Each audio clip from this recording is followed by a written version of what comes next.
Good morning, students. This video is about the measurement of resistance, all the methods of measurements of resistance that we have studied so far. So this is actually a revision class of the measurement of resistance that is going to cover all the methods including Wheatstone's bridge, Kelvin's bridge, Kelvin's double bridge, as well as measurement methods of earth resistance like fall in potential method as well as the Megger method. So we will start with the Wheatstone bridge, and the first part of the Wheatstone's bridge that we have studied so far is this. So as far as we know that a very important device used in the measurement of medium resistances is the Wheatstone bridge. A Wheatstone bridge has been in use longer than almost any electrical measuring instrument. It is still an accurate and reliable instrument and is extensively used in industry. The Wheatstone bridge is an instrument for making comparison measurements and operates upon a null indication principle. This means that the indication is independent of the calibration of the null indicating instrument or any of its characteristics. So for this reason, very high degrees of accuracy can be achieved by using Wheatstone's bridge. Accuracy of about 0.1% is quite common with the Wheatstone's bridge, as opposed to accuracies of 3% to 5% with ordinary ohm meter for the measurement of medium resistances. So this figure shows the basic circuit, as you can see. Okay, it consists of 4 resistance arm consisting of resistances P, Q, R, S. These are the 4 resistance branches that we have in this bridge. This together with a source of EMF or a battery and a null detector, that is usually a galvanometer used or any other sensitive current meter, consists of this circuit. So the null detector, as you can see, which is a galvanometer in general case, that has to indicate the null indication principle, means at balance condition this galvanometer should read 0. So for bridge balance condition we can obtain the balance equations as equation 1, 2 and 3. Now how we obtain this? Let us consider the voltage balancing points, means this galvanometer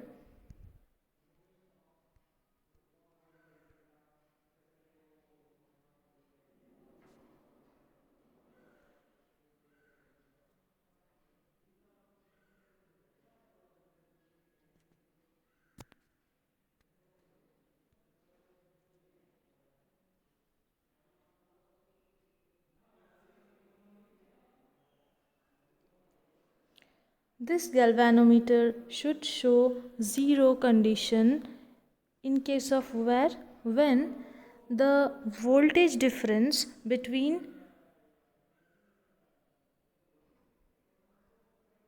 the points A and B will be equal to the voltage drop or the voltage potential difference between the points A and D. So then only we can have 0 indication or null indication across the galvanometer G.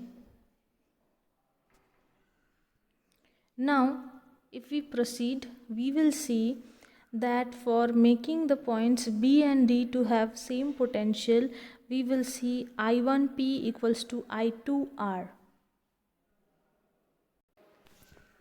So for the bridge balance condition, our main equations will be I1P equals to I2R, that is the voltage drop across AB and across AD. That should be equal to have the galvanometer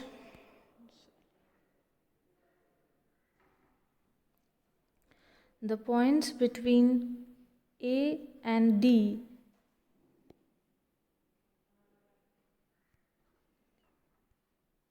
So to have the galvanometer G to be 0 or null indication it will give, So to have the galvanometer as a zero or null indicator, we have to make the potential across the points B and D to be 0. So because only in that case across G, along the G, no current will be flowing. So for that, AB and AD has to be made equal, means the voltage is across, or the potential difference across AB and AD has to be the same. So for that reason goes our first equation, which is I1P equals to I2R. So if this is the voltage equations, or the voltage drop equaling the voltage drop, we get this first equation.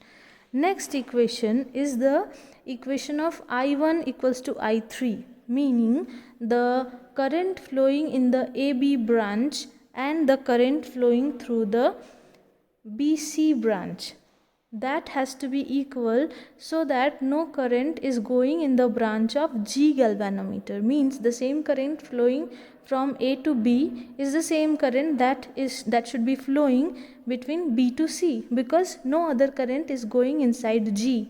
In that case, the same current is flowing. So at balance condition, our next equation, or equation number 2, will be I1 equals to I3 equals to E divided by P plus Q, because E is the same potential and divided by P plus Q are the resistances across AB and BC. So like this we have the second equation. Next we have the third equation, which is I2 equals to I4 equals to E divided by R plus S. Now that goes as the branch AD and DC has to be same, because again same condition exists across A and C, that AD will be equals to DC, means the voltage difference across AD should be equals to DC and no current will flow through the galvanometer branch. So for that reason we will have this equation I2 equals to I4 equals to E divided by R plus S. So putting the equations or putting the values of I1 and I2 in equation 1, we will get this value, and ultimately solving the equation as we did on the class, the main condition of bridge balance becomes R equals to PS divided by Q. So this is our bridge balancing, or the Wheatstone bridge balancing equations. Next we move on to the sensitivity of the Wheatstone's bridge. So as you can see in the picture, it's all about the galvanometer. It is frequently desirable to know that the galvanometer's response that needs to be expected, the expected response in a bridge which is slightly unbalanced, so that the current flows in the galvanometer branch of the bridge network. So for that reason this may be used by three things. Now before that I tell the conditions, or why is the sensitivity of Wheatstone's bridge this much important, let me tell you about what sensitivity actually is.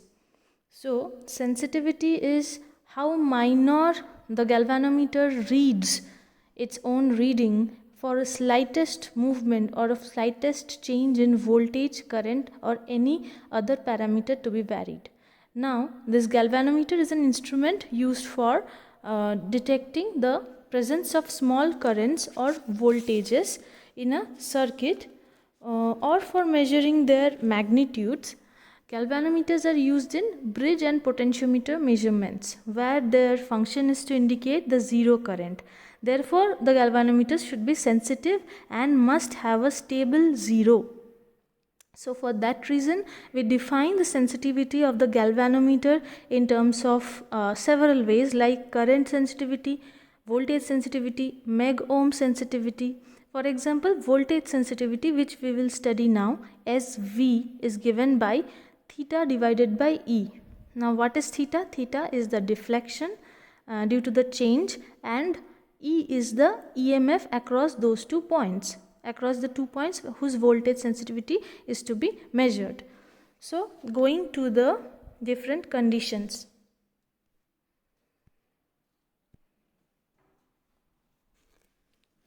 The sensitivity to unbalance can be computed by solving the bridge circuit for small unbalance, right? So let us suppose that the resistance R is changed first. See the circuit, R is there. This is the resistance R. So here is where we place normally the unknown resistance. Rest of the resistances are known values. So if R is changed from R to R plus delta R, creating an unbalance, then this will cause an EMF E to appear across the galvanometer branch. Now the galvanometer branches are this one, and the galvanometer branches are this and this. So these two galvanometer branches, EMF E will across these two galvanometer branches, EMF E will be appearing across the galvanometer branch. Now with galvanometer branch open, the voltage drop between the points A and B, okay, between the points A and B will be EAB equals to I1P equals to EP divided by P plus Q. Similarly, EAD will be equals to I2 multiplied by R plus delta R equals to E multiplied by R plus delta R divided by R plus delta R plus S. So this is the same thing that we did in the previous bridge balancing equations. You can see that here also we calculated the value of I1P. So I1P was equals to EP divided by P plus Q. Same thing, we are putting this value here, and similarly we are finding the value of EAD. So once we get EAB and EAD, we will have the difference between the voltages, that is the potential difference or voltage difference between the point D and B, and that is E equals to EAD minus EAB equals to E multiplied by just putting the values from these two equations, EAB and EAD. We are just putting the values here. Now solving from each of the given values as we did in the class is a simple calculation or simplification, we can say. We will get this value of the sensitivity, or rather the V value, that is equals to E multiplied by S delta R divided by R plus S whole square. So here we get the ultimate term of the voltage equation. Now SV, we want the term SV is the sensitivity. So theta we get from SV, the term that we got here, and just putting this value multiplied by E. So SV multiplied by the value of E that we previously just got in this previous expression. Okay. So here if we get this value of theta, then the bridge sensitivity will be obtained by SB. Now SB or bridge sensitivity is defined as the deflection of the galvanometer per unit fractional change in the unknown resistance. So bridge sensitivity is equals to SB equals to theta divided by delta R divided by R, and you get just cancellation and you get the final value of SB. So once you get the value of SB, which is the our bridge sensitivity, then also SV is the term or sensitivity of the galvanometer. So from that we will have this term of rearranging and getting that the maximum sensitivity will occur when R divided by S is equals to 1. So for a bridge with equal arms, R equals to S equals to P equals to Q, bridge sensitivity SB is equals to SV multiplied by E divided by 4. So this is the maximum value of sensitivity that we can get. Next we move on to the limitations of the Wheatstone's bridge.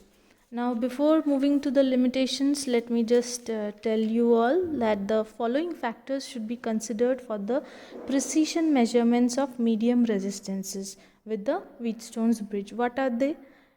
Number one is the resistance of connecting leads, thermoelectric effects, temperature effects, and the contact resistance. These four are the factors that affect the resistance, affect the measurements of the medium resistance in Wheatstone bridge method. And kind of you can say that these factors also have some limiting effects on the Wheatstone bridge method. So that limitations only we are going to study here, that the two limitations that are given mainly is classified on the basis of the upper limit of the bridge, means measurement of the upper limit of resistance, and lower limit of the resistance. Now upper limit is set by the reduction in sensitivity to unbalanced caused by high resistance values. The upper limit can be extended by a certain extent by increasing the EMF, okay, applied to the bridge, but in this case care has to be taken to avoid the overheating of any arm of the bridge. Inaccuracy may be introduced on account of leakage over insulation of the bridge arms when measuring very high resistances. So this was about the upper limit limitation, and the lower limit limitation says that the lower limit for measurement is set by resistance of the connecting leads and the contact resistance, which I told earlier in this four factors. Those are the contact resistance and the resistance of the connecting leads part is there. So that affects the lower limit. So we see that the lower limit is set by the resistance of the connecting leads and contact resistance at the binding post where you are binding the wires.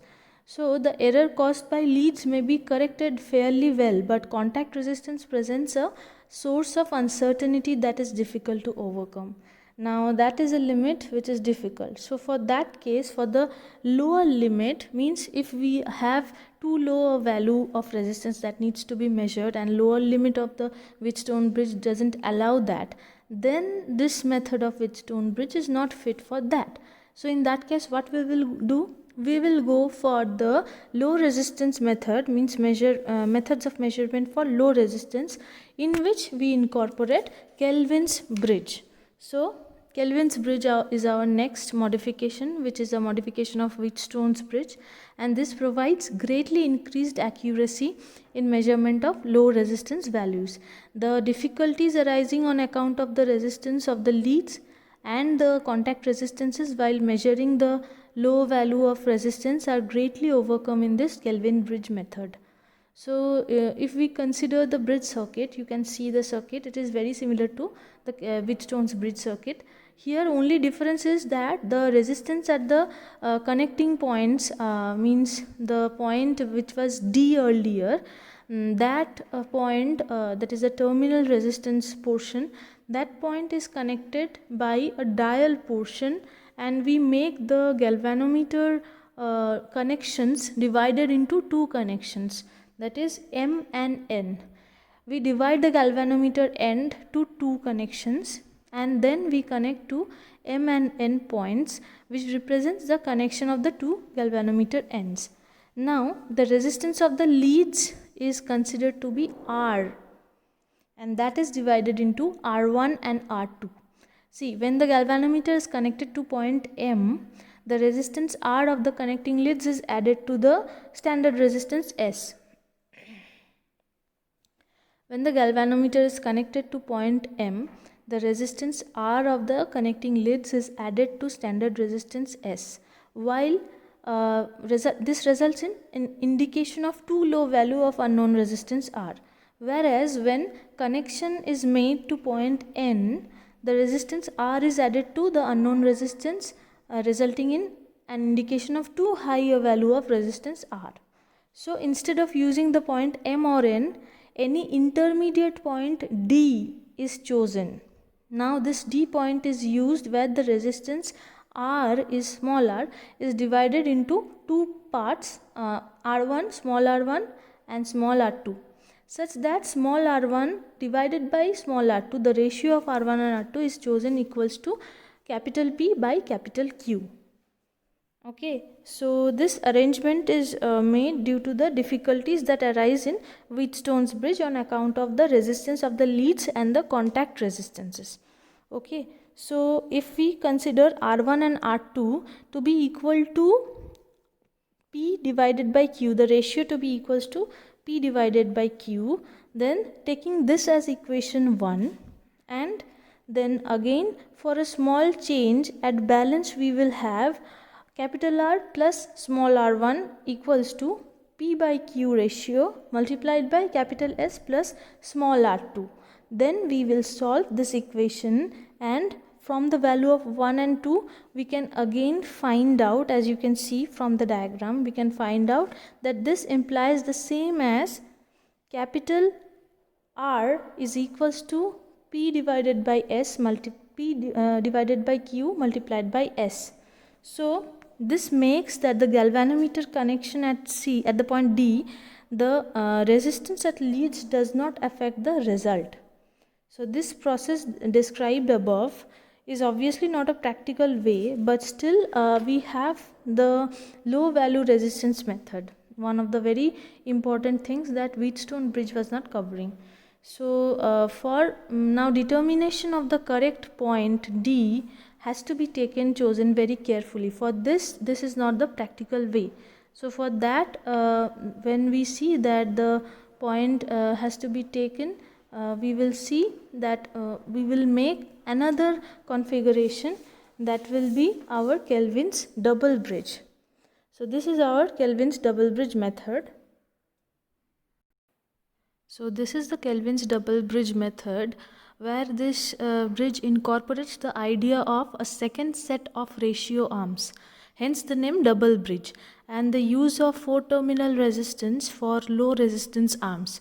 This figure shows the schematic diagram of Kelvin's double bridge, and you see the first set of arms capital P and capital Q are there, and then there are second set of arms small p and small q.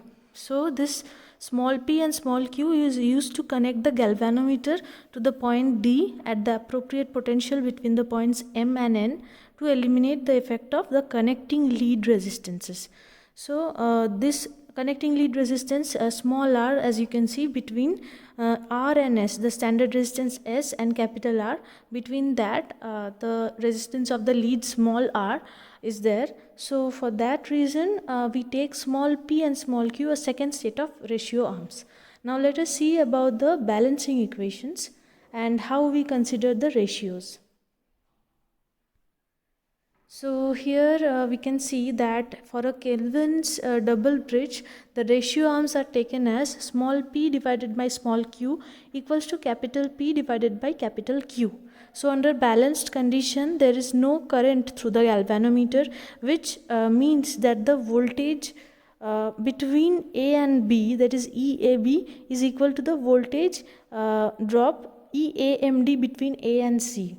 Right, to make the galvanometer 0, we should have EAB equals to EAC, or we can say that EAB equals to EAMD should be made to make the galvanometer G equals to 0. So for that reason, we have EAB equals to P divided by P plus Q multiplied by EAC. This is just the voltage ratio or resistance ratios. We divide the voltages. So according to that, EAB equals to this value, and EAC is similarly made by the division formula, means the resistance and ratio difference formula. By that we can get that I equals to EAC equals to I multiplied by R plus S plus P plus Q multiplied by R divided by P plus Q plus R, because this gives our equivalent resistance of the portion A to C. Okay, so the bracket portion is actually the resistance, equivalent resistance from A to C, which is R plus S plus the equivalent resistance of the part inside, which is P plus Q multiplied by R divided by P plus Q plus R. Now we find EAMD. EAMD is similarly made, just we add the portion of R plus the equivalent resistance part. So EAMD if we get, and if we put the values for different resistances for EAB and EAC, we have already calculated in the earlier this two formulas. So EAC we put in the equation of EAB, and we have EAMD also, this expression. So we will just equate the values so that EAB equals to EAMD, and putting the values we get this by equating. So if P, capital P divided by capital Q is equals to small p divided by small q, then the equation becomes capital R equals to P by Q into S, which is the normal bridge balancing equation as we saw from the Wheatstone bridge itself. So this is the working equation for Kelvin's bridge, and this indicates that the resistance of the connecting leads, means small r, that has no effect on the measurement provided that the two set of ratio arms have equal ratios. Means if we maintain capital P by capital Q equals to small p by small q, then it is easily seen that our total resistance, that is the resistance of the connecting leads small r, has no effect on the measurement as far as Kelvin's bridge is concerned. So this part is about the Kelvin's double bridge. Now what is the thing that we have already covered? That is the first part, which was Wheatstone's bridge. It measures medium resistance, and this Kelvin's bridge and Kelvin's double bridge is about low resistance measurement. So medium resistance, low resistance are already measured. Now next we will move on to the measurement of earth resistance. See, before that we should know about the necessity of earthing, why earthing is actually needed. All the parts of the electrical equipment needs to be connected to the earth's potential to protect the various parts of the installation as well as the persons working against the damage in case of insulation failure at any point, so that a continuous low resistance path is available for leakage currents to flow to the earth, and the faulty circuit is isolated also. So this is the first purpose or the necessity of earthing. Second is that in the event of lightning discharge and any other system over voltage faults, electrodes ensure that those parts do not have dangerously high potentials. So lightning and over voltage is also the second reason or the second necessity. And the third or the final, you can say, that in three-phase circuits, as we have seen earlier in the basic lab also, you have seen the star and delta connection. For the star connection, there is a neutral point that needs to be connected in the earth's potential, so that this three-phase circuits, the neutral of the system is earth, in order to stabilize the potential of the circuit with respect to the earth. So these are the necessities of earthing. So hence we need an earth electrode which will help us to measure the earth's resistance. Now what are the methods that we will follow for that? Means measuring the earth's resistance, there are various factors that influence them, and at the same time how the earth electrode should be chosen, those factors are also very important. We'll just see and note what are the points about the factors. So these are the main factors on which resistance of any earthing system depends. What are they? Shape and material of earth electrode, depth in soil at which the electrodes are buried, and third, specific resistance of the surrounding soil that varies with the type of soil. Its most and the third is specific resistance of the surrounding soil that varies with the type of soil and its moisture content. So these are the three factors, major factors. And then the methods that we will employ for measurement of the earth resistance, those are fall of potential method and earth tester method. Moving on to the first one, which is fall of potential method. This is the arrangement, or you can say the equivalent circuit also. A current is passed through the earth electrode E. As you can see here, there are three electrodes, E, A and B. E is the earth electrode, A and B are the auxiliary electrodes. Now the difference between E and A will give us the potential difference between the earth electrode. Now the current that is passed through the earth electrode E is passed through this battery. As you can see, there is a battery. From there the current is passed, and the auxiliary electrode B, which is usually an iron spike, that is inserted in the earth at a distance away from the earth electrode. Okay, so this is the first auxiliary electrode B. Now a second auxiliary electrode A is introduced in earth between E and B. The potential difference V between E and A is measured for a given current I. The lines of force we will see in the diagram, there is lines of force. The lines of force of the first electrode current diverge, means it keeps coming out.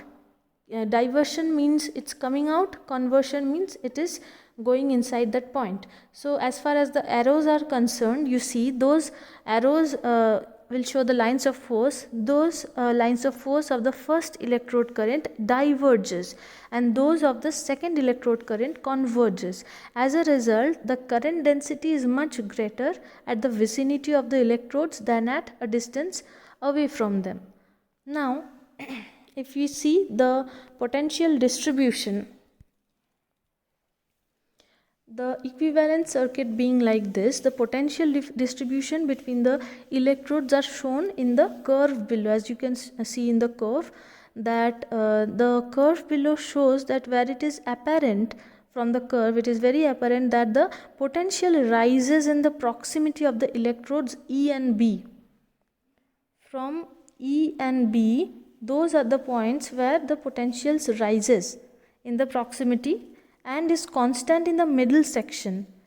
The resistance of the earth is then given by Re, which is the equivalent earth resistance, equals to V divided by I. Means we already have a voltmeter and ammeter, so that V and I, whatever the voltmeter and ammeter readings are, we are taking, those values we put. So Re equals to V by I, or VEA means from E to A the voltages, divided by I. Now this position of the electrodes E and B is fixed, and the position of A is changed, and resistance measurements are done for various positions of the electrode A. Now this variation of earth resistance with the distance between the electrode E and A, we can draw a graph between that, means the distance versus earth resistance graph, and this is how the graph looks. The middle portion showing the earth resistance Re. So this is how we measure and we get the earth's resistance. So this was the fall on potential method. This fall of potential method is one of the methods, and the other method that we saw was earth tester measure. Earth tester is a special type of measure, right?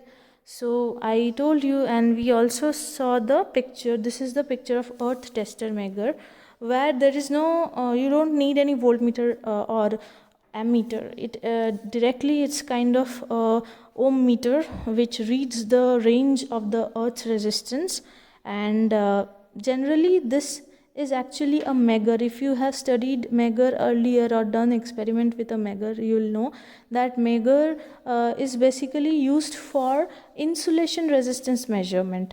Now that same measure, when you are measuring the earth's resistance, is varied in construction like a bit, and then that measure is used for the measurement of earth resistance.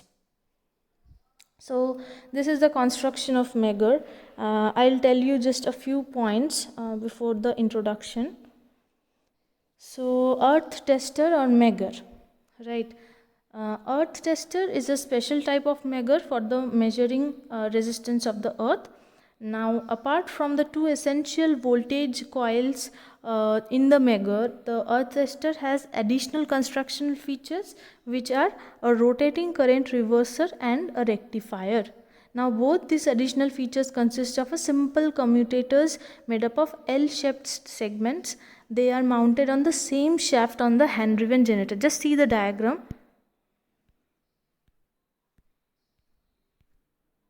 So this is the diagram. Here you can see that at the topmost point it's written DC generator.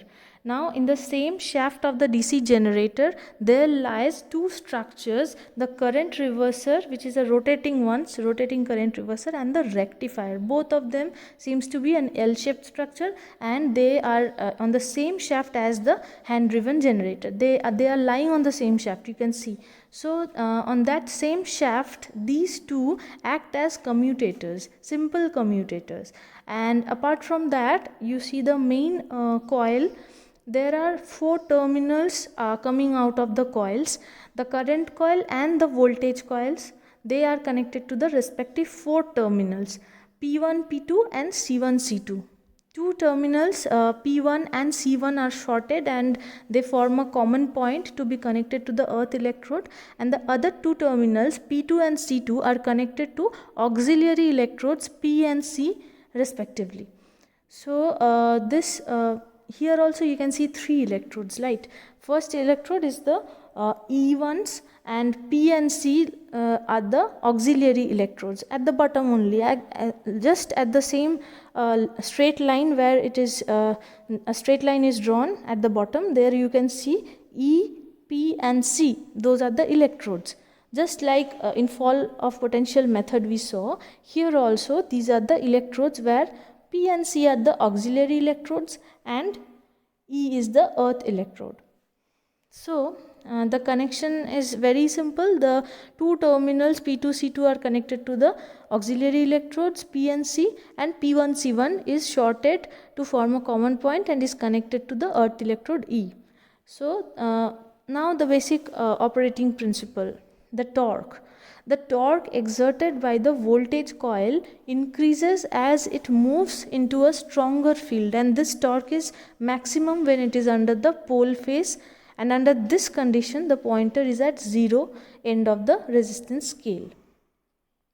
The indication of the earth tester depends upon the ratio of the voltage across the pressure coil. Pressure coil means the voltage or the potential coil, and the current coil through the coil, and the current through the same coil, the pressure coil. The deflection of its pointer indicates the resistance of earth directly.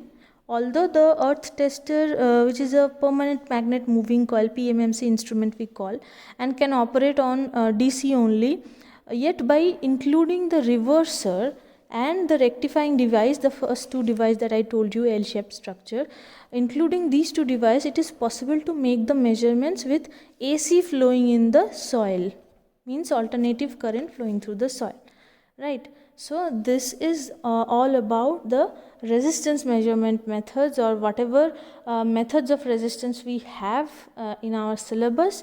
So we complete this part of the module, first module, that measurement of resistance part we have completed.